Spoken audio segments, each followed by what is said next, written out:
Kita tidak perlu melakukan kurban karena kurban kita sudah digantikan oleh Yesus di atas kayu salib. Duar. Di situ kan, ketika saya tanya, Ustadz, kalau Nabi Isa dalam Al-Quran, menurut Ustadz siapa? Dengarlah hai orang Israel, bahwa Tuhan Allah kita atau Allah Tuhan kita adalah Allah yang Maha Esa. Masalah itu selalu Islam. Ya, ya, ya. Allah perintahkan bunuhlah dirimu. Iya, bunuh dirimu. Udah gitu, itu lagi ayatnya bilang, dzalikum khairul lakum Betul. inda bari'ikum. Iya, itu lebih baik bagimu kan? Coba, bener nggak kamu masuk Islam? Tujuannya apa masuk Islam? Gitu. Saya bilang, saya benar saya masuk Islam. Ini rasanya, saya ngelihat orang masuk Islam, rasanya seperti ini gitu. Setelah masuk Islam, rumah, mobil, motor, tanah, hilang. Saya nggak ngomong sama mama saya selama 2 tahun. Oke. Karena masuk Islam. 4-5 hari kemudian mama saya masuk ICU dan nggak sempat ngucapin kalimat syahadat. Cuma saya bingbing, Pak, bacain Yasin. Karena bapak saya kan bukan bekas ya, mantan Islam. Saya bilang, mah, ikutin Erik ya. Asyhadu. Udah saya bingbing tuh. Iya. Tapi pas di kalimat Muhammad Rasulullah, kejang dia, Pak. Apa yang membebani Bapak mau masuk Islam? Kalau ada orang yang merasa, ya Allah, kok saya kurang ya? Kok kurang ya? Itu bukan kekurangan. Kamu tidak bersyukur. Wih, ini kan abang udah tiba-tiba masuk Islam. Emang gimana masuk Islamnya itu, bang? Awalnya. Awalnya ya, tidak ada angin, tidak ada hujan. Karena pada saat itu Idul Adha, tanggal 16 Agustus 2018, pas bertepatan dengan Idul Adha, besoknya kemerdekaan Indonesia.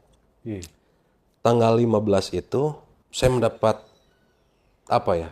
Seperti kalau ilham sih bukan buat saya ya. Kalau dapat ilham kan nggak mungkin hidayah ya, lah, Nabi. hidayah, hidayah. Iya, hidayah ketika membahas tentang ada waktu itu di Trans satu sebutin aja lah, di Trans 7 Hasanah apa tuh? Hasanah. Hasanah. Itu Ya. tiap pagi tuh. Ya, tiap pagi kan Hasanah. Ya.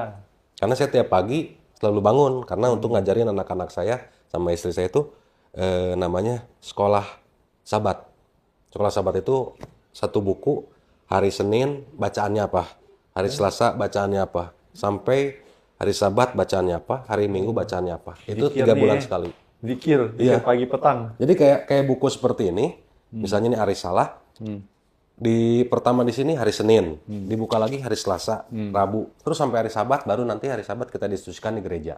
Dari situ ketemulah lagi nyetel-nyetel di Trans TV Islam itu Indah, Trans 7 Hasanah. Kebetulan lagi membahas tentang domba dan sapi yang dikurbankan oleh Nabi Ibrahim.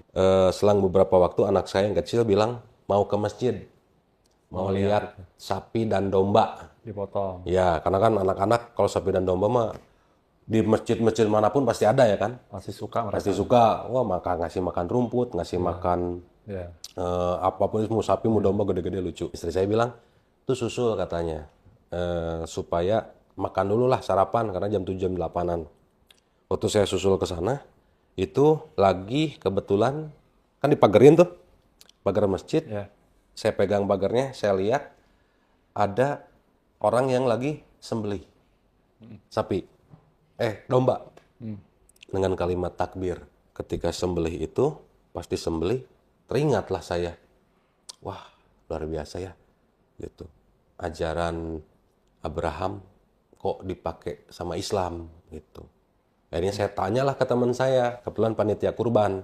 Saya tanya, Gan, kenapa orang Islam melakukan hal seperti ini? Ah, ini udah tradisi katanya gitu. Udah jadi kebiasaan. Emang ajaran siapa? Saya bilang gitu kan. Ya ajaran Nabi Ibrahim gitu. Udah dari situ tertegun, saya liatin domba sapi itu, udah kepikirannya Abraham atau Nabi Ibrahim kan. Abraham. Udah saya pulang, mandi, makan biasa seperti biasa. Duduk saya di meja ruang tamu. Terus saya scroll, ketemu pendeta, sampai sekarang kontaknya masih ada, namanya pendeta Tugimin. Kenapa kita nggak kurban sama kayak orang-orang Islam? Pendeta menjawab, cuma saya ya, karena ganti HP kan ya, hilang semua kan riwayat chatnya. Ya. Kita tidak perlu melakukan kurban, Karena kurban kita sudah digantikan oleh Yesus di atas kayu salib. Duar. Di situ kan, perasaan nggak ada ajaran seperti ini deh. Karena kan saya ngajar ya kan. Kurban ya kurban gitu. Salib ya salib, beda gitu. Kok pendeta ngomongnya gini ya gitu. Bingung lah saya di situ. Akhirnya saya flashback lagi bahwa di dalam Bible pun kurban itu ada. Bahkan ada yang sampai merpati, ya kan? Terus sepasang merpati dijadikan kurban untuk penebusan dosa agar Tuhan mengampuni. Asapnya, baunya, korban bakaran namanya. Kok Kristen nggak melakukan? Ya itu jawabannya karena sudah digantikan oleh Yesus di atas kayu salib. Nggak masuk akal. Gitu. Nggak masuk akal, saya bilang pendeta. Kenapa kita nggak kurban sapi atau domba? Ya orang kita nanti juga dapat dari mereka. Orang Jawa sih Pak Tugumin ya. Simpel lah pikirannya. Simpel gitu. Jadi ya harusnya kan kita juga sama gitu kan. Supaya mereka juga merasakan berkat kita gitu. Dari situ nggak make sense, campur aduk. Malamnya saudara tuh ngasih kabar, Rick sini katanya, ini ambil kaki sapi ya, atau paha sapi deh kalau nggak salah. Ya pokoknya bagian paha dari sapi lah, ambil ke sini katanya. Pas ke sana ada guru ngaji, lagi ngajarin anak-anaknya. Itu tanggal 16 Agustus ya, sebelum 17 Agustus. Waktu itu pas malamnya itu jam 9-an lah, lagi diajar ngaji udah beres, saya tanya, saya bawa Bible waktu itu. Bible dalam Android. Yang pertama saya tanya ke ustadznya, namanya Bang Jali, itu salah satu yang mensyahadatkan saya juga. Yang pertama mensyahadatkan saya adalah gurunya, karena keluarga tidak percaya kedua kalinya, jadi 3 kali syahadat saya. Nggak percaya profesinya kok guru agama. Oh gitu. Sampai 3 kali. Jadi pertama, ketika saya tanya, Ustadz, kalau Nabi Isa dalam Al-Quran, menurut Ustadz siapa? Tapi saya panggilnya Bang sih ya, ini supaya teman-teman tahu aja. Bang, kalau Isa Al-Masih dalam Al-Quran, sebenarnya siapa sih Bang? Gitu. Bang Ijal menjawab, Nabi. Nggak, itu wallahi nggak mau berdebat. Nggak ada pengen, Isa Al-Masih itu Allah loh. Nggak. Cuma saya bilang, Nabi, bukannya Nabi Isa itu adalah Allah yang tahu hari kiamat? Nggak ada. Nggak ada. Nggak ke situ ya. Pokoknya ke situ. Pure nanya ya. Ya pure nanya gitu. Dari situ, oh saya bilang gitu. Terus itu nabi-nabi yang lain gimana? Ya sama. Kami tidak membedakan nabi yang satu dengan nabi yang lain. Itu perintah dari Allah katanya gitu kan. Bang Ijal ini nanya di ajarannya Bang Erik ini ada nggak? Kalau Allah itu satu, ada saya bilang. Oh masa iya? Katanya gitu. Ya namanya nggak ada, dia nggak tahu tentang Kristen. Apa katanya. Saya pengen denger. Saya bukalah Ulangan 6 ayat 4. Jangan 6 ya sekarang ya. Bukan ayat, sebenarnya bukan ayat.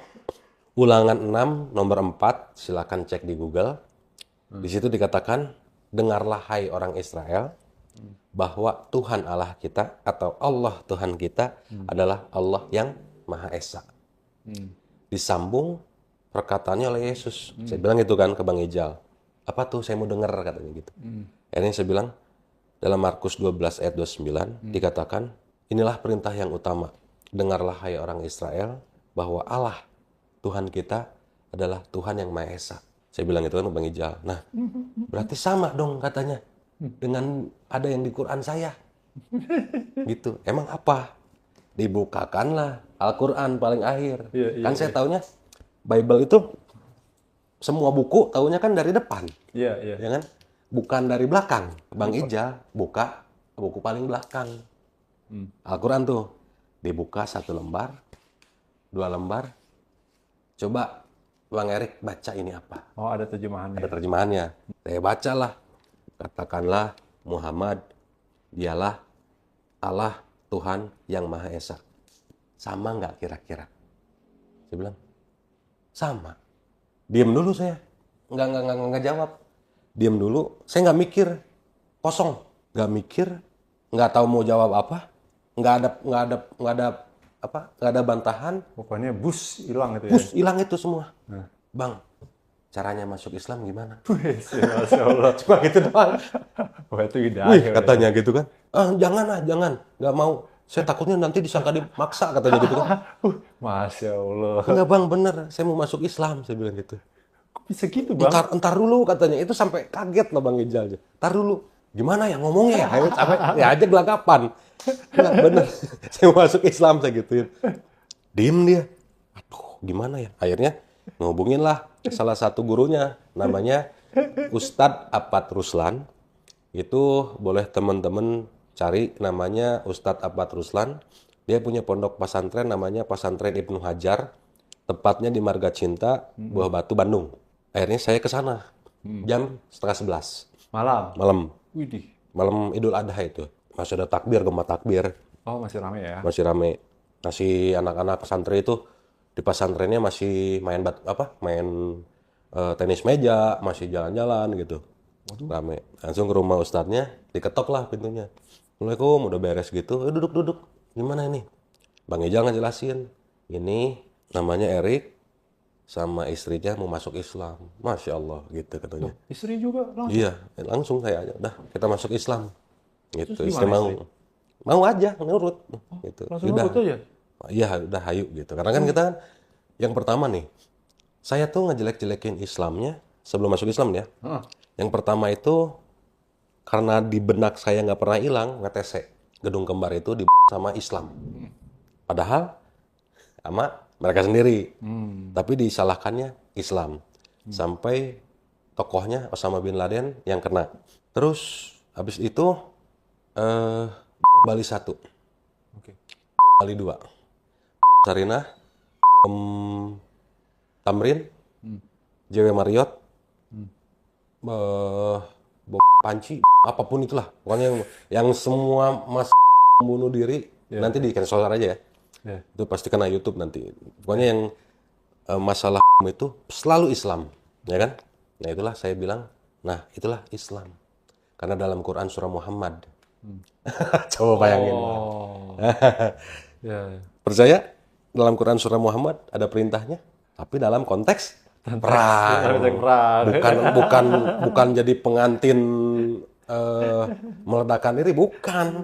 Itu dalam konteks peperangan. Iya, betul. Jika engkau bertemu dengan orang kafir, maka hilangkanlah kepala mereka. Iya, betul. Bukan artinya nanti ada juga dalam Quran surah An-Nisa dan juga dalam Quran surah hilangkanlah nyawamu sendiri, kata Allah. Hilangkanlah nyawamu sendiri. Oh itu buat Yahudi. Al-Baqarah. Ya, jadi Fakotulu. ya, jadi itu yang ya kan biasa. Kita kan nggak pakai ayat-ayat depannya. Iya. Allah perintahkan bunuhlah dirimu. Iya, bunuh dirimu. Udah gitu, itu lagi ayatnya bilang, dzalikum khairul lakum Betul. inda bariikum. Ya, itu lebih baik bagimu kan. Coba. Kita Padahal itu misionaris. syariat buat itu kan, orang yang Itu buat Bani Bani Israel dulu. Daripada kamu ngaco masuk ke dalam neraka, udah. Sikat dirimu sendiri gitu. Tobatnya dulu begitu kan. Ya Allah. Coba bayangkan sedetail itu misionaris loh. Karena saya diajarinnya langsung sama ulama. Setelahnya kiai. Setelahnya ulama kayak gitu. Lanjut lagi ke tentang tentang kebencian saya terhadap Islam tuh pada saat itu hilang sehilang-hilangnya. Jadi kayak lemes gitu. Nggak bisa berbuat apa-apa. Berawal dari ayat itu ya? Iya, dari ayat Qul huwallahu ahad. Itu doang. Iya. Dalam Bible ada. Ya, ustadznya itu juga cuman ya iseng-iseng ngobrol doang. Itu ngobrol doang. Nggak ada tujuan untuk mengislamkan, nggak ada. Ngobrol doang gitu. Iya, ngobrol doang dan nggak ada tujuan berdebat. Nggak ada. Itu pure, murni, ngobrol biasa. Cuma nanya tentang Nabi Isa. Di dalam Islam tuh semua Nabi sama. Udah gitu. Ada nggak di kitabnya Kang Erik tentang Allah itu Esa katanya gitu. Tuhan itu Esa. Kan sila pertama ketuhanan yang Maha Esa. Waktu saya baca, wah gila. Nah baru setelah masuk duduk mau bersyahadat itu, baru kepikiran. Oh iya, gitu. Musa ini bawa bangsa Yahudi. Yesus bangsa Kristen. Muhammad Islam. 3 agama. Ini dulu pemikiran saya ya. 3 agama kok bisa Qul huwallahu ahad. Gitu. Katakanlah Tuhan itu adalah Esa. Kok bisa? Jadi pemikiran itu saya simpen. Terus ketika saya disyahadatkan oleh Ustadz Ahmad Ruslan. Beliau mengatakan yakin mau masuk Islam, yakin gitu. Meskipun agak terbata-bata tapi yakin. Saya yakin, kamu nggak yakin katanya gitu. Iya yakin, saya bilang gitu. Islam itu berat loh. Gitu malah diceng-cengin gitu. Islam itu berat loh katanya gitu. Emang kenapa? Yang pertama, kamu harus sholat. Udah bisa belum sholat? Ya nggak tahu, saya baru-baru tahu sholat, saya bilang gitu. Yang ketiga, puasa. Udah pernah puasa belum katanya tuh. Terus yang keempat, yang empat puasa, terus sholat, zakat, kayak gitu kan. Yang kelima, haji kalau mampu. Mahal loh haji, katanya gitu. Pokoknya diceng-cengin. Supaya saya tuh jangan masuk Islam. Tapi yakin nih kamu nih, siap nih nerima tantangannya, gitu kan. Saya bilang, iya siap. Mungkin interview kali ya. Ya, jatuhnya. Jadi interview. interview dulu. Interview dulu, nggak langsung syahadat. Langsung enggak. Di Islam itu berat, katanya gitu. Bener nggak nih gitu Bener kan? nggak Ya? nih, kamu jangan macam. Pokoknya bilang gitu, terus saya bilang, iya saya mau. Ya udah katanya. Saya, istri saya, Bang Ijal, saudara saya, Ustadz Ahmad Ruslan sama istrinya. Jadi kayak gini posisinya. Oke. Ya nggak salaman nggak apa. Jadi cuma duduk, ikutin apa yang saya ucapkan katanya gitu. Ya, mulailah asyhadu gitu kan pelan-pelan. Nggak ngerti saya asyhadu alla ilaha illallah wa asyhadu anna Muhammad Rasulullah tuh nggak ngerti. Oke. Yuk pelan-pelan. Aduh videonya belum nggak tahu kemana. Pokoknya ada deh videonya. Nanti saya cariin deh. Ayahnya. Ada dong. Tapi rekamnya gitu karena newbie kan karena bukan bukan perekam. Jadi mood gitu langsung dari begini. Jadi kameranya harus muter kepala kita. Nah dari situ udah bisa kalimat syahadat. Istri saya nangis, saya enggak. Gitu. Kenapa nangis istri? Ya tersentuh. Kalau saya sih maksudnya pas udah kalimat syahadat kok nggak merasakan getaran gitu loh. Ya udah Islam gitu. Nah dari sini nanti saya ajarin sholat ya. Langsung tuh diajarin sholat. Posisinya seperti ini, kamu nanti berdirinya seperti ini, tangannya harus begini. Diajarin pada malam itu juga. Pulang-pulang jam 1 kalau nggak salah. Terus bacaannya ini nanti hafalin aja, simpen di sajadah atau kamu pegang. Oke. Gitu. Mau lebih aman nggak katanya? Mau, saya bilang. Ya udah ke masjid. Ikutin gerakan orang gitu. Gitu aja, ikutin gerakan orang. Iya betul. Mulai dari subuh terus sampai isya masjid ada azan ke masjid. Cuma gitu doang. Supaya kamu gerakannya lancar. Bacaannya nanti di rumah baca. Kamu praktekin latihan katanya. Udah dari situ kita pulang nggak ngerasa gimana gitu. Udah. Yang kedua, 2 hari setelah syahadat itu Bang Ijal gitu. Karena jujur keluarga besar saya dari bapak Islam semua. Itu dari istri pun sama Islam semua. Jadi ada dua agama yang berbeda gitu. Keluarga dari istri nggak percaya kalau saya masuk Islam. Akhirnya disidang. Bener nggak kamu masuk Islam? Tujuannya apa masuk Islam? Gitu. Saya bilang saya benar saya masuk Islam. Bang Ijal ditelepon ke sini datang ke rumah. Gitu. Akhirnya datang ke rumah, syahadat lagi di depan keluarga. Sebagai declare. Ya declare. Nggak ngerasain apa-apa juga. Yang ketiga, setelah seminggu kalau nggak salah, seminggu atau 2 minggu, nggak ada surat mualaf. Kata saudara harus bikin surat mualaf untuk pergantian KTP. Akhirnya kita pergi ke KUA di Bandung, Kecamatan Bandung Kidul, di daerah Batu Nunggal, Bawah Batu. Kita ke situ, saya kasih kakak, terus sebagai apa saya pekerjaan, semua ada, lengkap surat-surat, disimpan. Bener Pak mau masuk Islam. Ditanya lagi. Ditanya lagi, ini bener nih guru katanya. Di situ kan karena tahu, itu kan sekolah terkenal, sekolah saya tuh. Sekolah apa tuh? Sekolah Bintang Mulia. Oh bintang. Saya sebutin aja lah biarin. Sekolah Bintang Mulia di bawah Yayasan Gey Kim Tong.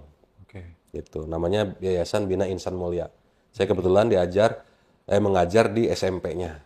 Gitu, SMP Bintang Mulia di situ. Itu sekolah Kristen ya? Sekolah Kristen termahal dan terbesar. Oke. Wow, gaji guru nggak ada yang sampai 4.800.000. Disebutin lagi ya. Biarin lah. Supaya tahu gitu. Oke. Gajinya gede. Sohi berarti ya? Sohi. Kalau mau komen aja gitu. Di Batil Maqdis jangan di komen channel saya. Waduh. Kan memang harus diakui, saya ada surat-suratnya dari gaji pertama, slip gaji pertama sampai saya keluar. Oke. Ada tuh slip gajinya semua. Emang kenapa keluar nggak? Oh iya, kan Udah. kakak lagi ngajar penjaskes, boleh dong? Kan agama. Oh, Kan agama udah. Nah, nanti ada ceritanya di situ kenapa saya dipecat. Bukan dipecat sih, saya sengaja SP1, SP2 saya ngundurin diri. oke, Nanti ada alasannya. Oke. Nah, setelah di KUA-nya bilang ini benar mau masuk Islam, benar. Udah pernah syahadat, udah. Jadi ke sini ya mau syahadat supaya dapat sertifikat, saya bilang gitu kan. Aduh, tapi bener nggak nih katanya gitu, takutnya disalahgunain. Saya bilang ini alamat saya, boleh datang ke rumah, saya bilang gitu. Ya udah, akhirnya syahadat ulang lah di situ. Baru dapat sertifikat mualaf. Nah, pas dari situ saya nonton YouTube-nya atau videonya Yusuf Estes, Syekh Yusuf Estes. Kebetulan waktu itu dia lagi ngobrol sama, mohon maaf, orang kulit hitam. Terus bertanya tentang Islam. Syekh Yusuf Estes cuma menjelaskan beberapa tentang Islam, kenapa Islam begini begitu. Terus akhirnya si Syekh Yusuf Estes ini ngomong, kamu percaya bahwa Allah itu satu? Yes, I do, katanya gitu kan. Kata orang kulit hitamnya nih, yes, I do. Do you believe? Yes, Rasulullah Muhammad, last prophet, katanya gitu. Yes, sekarang ini setelah ngobrol ya. Oke. Nah, pas akhirnya, oke, follow me. Ketika mengucapkan kalimat syahadat, yang orang kulit hitam ini disamperin nama Syekh Yusuf Estes. Nangis mereka berdua. Percaya nggak bang? Saya nangisnya kayak nangis mun bahasa Sunda mah jejeretean. Apa ya? Tetejehan gitu. Sampai kokolojotan. Bahasanya nggak ngerti kan? Mohon. Itu bahasa kelas menengah prasasti atas gitu. Kokolojotan. Nangisnya sampai terisak-isak gitu. Sampai Itunya, padahal gambarnya cuman gitu doang. iya cuma syahadat doang, lihat orang syahadat. Di situ nangisnya, nangis kejer. Ya Allah, saya bilang, wah nangisnya benar-benar kerasa sampai sekarang. Karena itu bikin merinding sampai ubun-ubun kepala. Ini yang namanya hidayah, saya bilang gitu. Ini rasanya, saya ngelihat orang masuk Islam, rasanya seperti ini gitu. Wah, nangisnya saya baru di situ. Tiap orang yang syahadat, baik di almarhum Ustadz Insan Mokoginta, baik sama Ustadz Sanio Munir, terus sama Ustadz Nababan, ketika mereka mensyahadatkan orang, saya nangis. Dan sampai kemanapun saya pergi sama Kodondi, ada yang syahadat, saya nangis. Sampai kemarin di studionya, nangis, Kodondi nangis, saya nangis. Saya nangisnya sampai nunduk di monitor, saya bilang ini, waduh, ini tahu nih mana posisi monitor saya seperti apa. Gede, jadi saya nunduk nggak kelihatan nangis gitu, padahal saya lagi rekaman. Karena, Atau isinya. wah, izin bisa, tapi ya namanya hidayah, ngeliat orang senang masuk Islam. Iya. Dia bilang, Masya Allah, inilah hidayah yang Allah berikan agar kita nih makin dilembutkan gitu hatinya. Karena ketika orang bersyahadat tapi untuk dijadikan main-main, ya jangan salah gitu. Nanti mereka pun akan menerima akibatnya. Pesan untuk pejuang atau mualaf, kita ini pejuang gitu, bukan pecundang. Anda sudah memutuskan untuk masuk Islam, Anda sudah berkorban semuanya untuk Islam, dan ingat, baca aja Quran surah Al-Ankabut ayat 2 dan 3. Itu pasti Allah akan uji kita. Allah bilang, engkau tidak akan diuji. Engkau pasti diuji sama Allah, dan Allah pasti akan mengujimu dengan kemiskinan, kelaparan, kesengsaraan, dan segala macamnya. Di mana kamu itu harus bertahan gitu. Makanya disebut pejuang itu artinya berjuang, berjihad untuk mencari ridhonya Allah, bukan mencari apa-apa. Kalau kamu mencari harta atau kekayaan, ya kamu kerja di perusahaan. Tapi kalau kamu mencari ridhonya Allah, setelah dapat titik ridhonya Allah, insya Allah semua akan diberikan, ditambahkan kepadamu. Terus untuk yang muslim juga, yang seperti tadi saya sudah jelaskan, pelajari Al-Quran. Karena di dalam Al-Quran, kalau tidak dipelajari, tidak ditadaburi, pasti akan terpleset. Sama seperti apa yang saya berikan dulu ayat-ayatnya. Kalau nggak ngerti, pasti kepleset. Ya bang? Ya. Betul nggak? Kepleset kan? Pasti gitu. Nah makanya, kenapa kita harus ke majelis ilmu? Kenapa kita harus tadabbur Al-Quran? Terus kenapa kita harus baca tafsir? Ya. Jangan sampai kita telan mentah-mentah, terus kita nggak tahu ilmunya, tiba-tiba datang misionaris yang memang untuk kristenisasi dengan ayat-ayat Al-Quran. apalagi sekarang medsos dengan iklan-iklan yang bertebaran untuk menyesatkan umat muslim, kalau nggak ada ilmunya, kita bisa masuk ke dalam lembah kegelapan yang selalu, mungkin mudah-mudahan berhasil juga, selalu ingat Quran surah Al-Alaq ketika Rasulullah pertama kali menerima wahyu dari Allah. Iqra bismi rabbikal ladzi khalaq. Khalaqal insana min 'alaq. Iqra wa rabbukal akram. Nah, itu menjadi patokan buat teman-teman yang muslim supaya terus belajar gitu. Karena ini saya lihat ini terus dari tadi nih. Ada Iqra ya. Baca. Baca aja gitu. Jangan cuma dengar tapi baca supaya kita tahu dan kita bisa amalkan. Karena kan dalam Al-Qur'an amalkan, pelajari, amalkan, pelajari gitu. Supaya menjadi teman ketika nanti di alam kubur sana. Karena kita nggak tahu kapan kita dipanggil Allah. Tiba-tiba mungkin saya duluan ketika saya naik motor Allah panggil, atau hostnya duluan, kita nggak tahu. Editor. Kita nggak tahu.